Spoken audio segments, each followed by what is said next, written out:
Hello అందరికీ welcome to Madhu graceful bytes. ఈరోజు మన ఛానల్లో మీకోసం ఒక మంచి హెల్దీ రెసిపీ చూపిస్తున్నాను. అది జొన్న రొట్టె.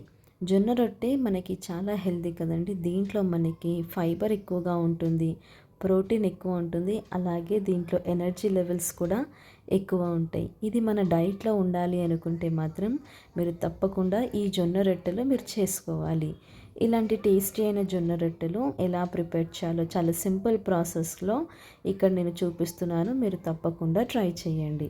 ముందుగా ఇక్కడ నేను 1 కప్పు వరకు జొన్న పిండిని తీసుకున్నాను. ఇలా మనం జొన్న పిండిలోకి ఒకేసారిగా వాటర్ వేసుకోకుండా మనము కొద్ది కొద్దిగా ఇలా వాటర్ని వేస్తూ ఇలా పిండిని అంతా కూడా తడుపుకోవాలి. ఇలా పిండి కలిపే దాంట్లోనే మనకి జొన్న రొట్టె ఎంత సాఫ్ట్గా వస్తుందో తెలుస్తుంది. ఇలా మనం కొద్ది కొద్దిగా వాటర్ని వేస్తూ ఇక్కడ వీడియోలో చూపిస్తున్న విధంగా చేసుకోవాలి. చాలామంది జొన్న రొట్టెలు గట్టిగా ఉంటాయని తినరు, కానీ మీరు సాఫ్ట్గా ఇలా ప్రిపేర్ చేసుకుంటే మాత్రం అవి చాలా టేస్టీగా ఉంటుంది. అలాగే మన హెల్త్కి కూడా చాలా చాలా మంచిది. ఇలా మీరు కొద్ది కొద్దిగా వాటర్ని వేస్తూ పిండిని తడుపుకోవాలి. ఇలా మనం పిండి తడుపుకునే విధానంలోనే మనకి జొన్న రొట్టె అనేది టేస్టీగా అలాగే సాఫ్ట్గా మృదువుగా వస్తుంది. ఇక్కడ నాకు కొంచెం పిండి తక్కువైంది, ఇక్కడ నాకు వాటర్ ఎక్కువగా పడిపోయిందని నేను కొంచెం పిండి వేసుకున్నాను.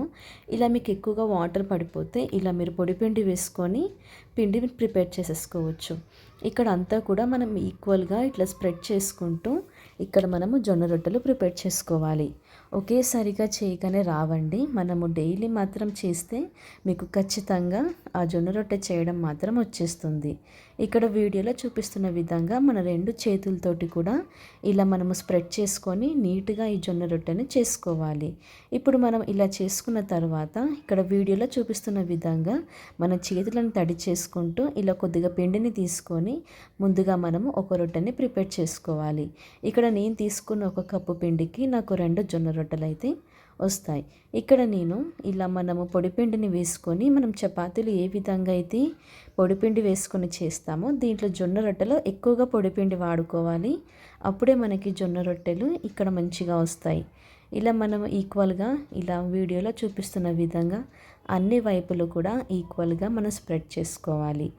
ఇలా మనం ఎక్కువ మందంగా కాకుండా మరీ ఎక్కువ సన్నగా కాకుండా ఇక్కడ వీడియోలో చూపిస్తున్నట్టుగా ప్రిపేర్ చేసుకోవాలి. ఇలా మనం అన్ని వైపులు కూడా ఇలా ఈక్వల్గా స్ప్రెడ్ చేసుకోవాలి.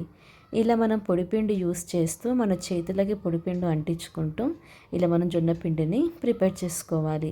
ఇలా మనకంతా కూడా ఈక్వల్గా స్ప్రెడ్ అయిపోయిన తర్వాత ఇప్పుడు మనం దీన్ని పెనం మీద వేసేసుకొని కాల్చుకోవాలి.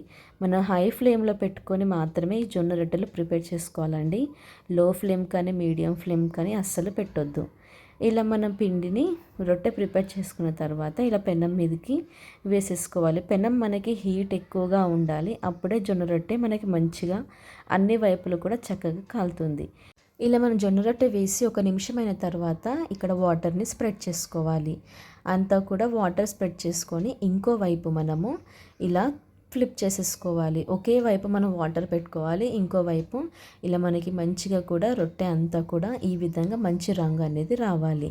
అన్ని వైపులు కూడా మనము చక్కగా ఫ్రై చేసుకోవాలి. అన్నీ కూడా ఇలా ఇక్కడ వీడియోలో చూపిస్తున్న విధంగా చేసుకోవాలి. మిగతా అంతా కూడా ఇలాగే మనం సేమ్ ప్రాసెస్లో రిపీట్ చేయాలి.